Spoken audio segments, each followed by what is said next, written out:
A 1 kg block collides with a horizontal weightless spring of a spring constant 2.75 Newton per meter as shown in the figure. The block compresses the spring 4 meter from the rest position. If the coefficient of kinetic friction between the block and the horizontal surface is 0.25, the speed of block at the instant of collision is. बच्चों speed of block at the instant of collision कह रहा है. आप ध्यान समझिएगा पूरी situation को. जब ब्लॉक के पास कुछ वेलोसिटी होगा, ठीक है, तो काइनेटिक एनर्जी भी होगा, और इस काइनेटिक एनर्जी के साथ वो क्या करेगा, इस स्प्रिंग को कंप्रेस तो करेगा ही करेगा, साथ में सरफेस में क्या है, फ्रिक्शन है, तो फ्रिक्शन में भी जो है इसका वर्क डन जा रहा है. तो बेसिकली जो काइनेटिक एनर्जी है वो दो जगह जा रहा है. फ्रिक्शन की वजह से क्या होगा, हीट एनर्जी होगा. तो ये काइनेटिक एनर्जी फ्रिक्शन का work done plus work done by spring, इस दोनों में चला जाएगा.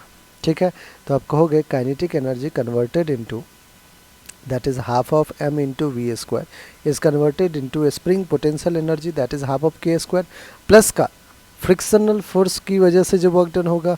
फ्रिक्शन फोर्स क्या होता है, म्यू इंटू एन. एन क्या होगा, एन कहोगे आप ऊपर एन नीचे एम जी, तो N will be M G into कितना डिस्प्लेसमेंट ट्रेवल किया है बच्चों, 4 मीटर फ्रॉम रेस्ट पोजिशन, तो इंटू 4. ऑलराइट, अब आइए इसको अपन सॉल्व कर ले. हाफ ऑफ मास कितना है, 1 इंटू वेलोसिटी का स्क्वायर. हमसे वेलोसिटी ही पूछा है, मतलब स्पीड पूछा है. हाफ ऑफ के की वैल्यू है 2.75 इंटू एक्स कितना है 4 मीटर, 4 का स्क्वायर 16, प्लस का म्यू कितना है 0.25 that is 25/100 into mass 1 into G 10 into 4. कुछ कैंसिल आउट होता हुआ दिख रहा है. 25 4 जा 4 ने 4 को कैंसिल किया, 10 आ गया. V square by 2 is equals to 2 1 जा 2 8 जा 2.75 इंटू 8 प्लस का 10. आइए बच्चों एक बार सॉल्व कर लेते हैं अपन. 2.75 इंटू 8, ठीक है, तो हमारे पास आ जाएगा 2.75 को हमने 8 से मल्टीप्लाई किया 22, और 22 plus 10 will be 32. V square by 2 will be 22 plus 10 that is 32.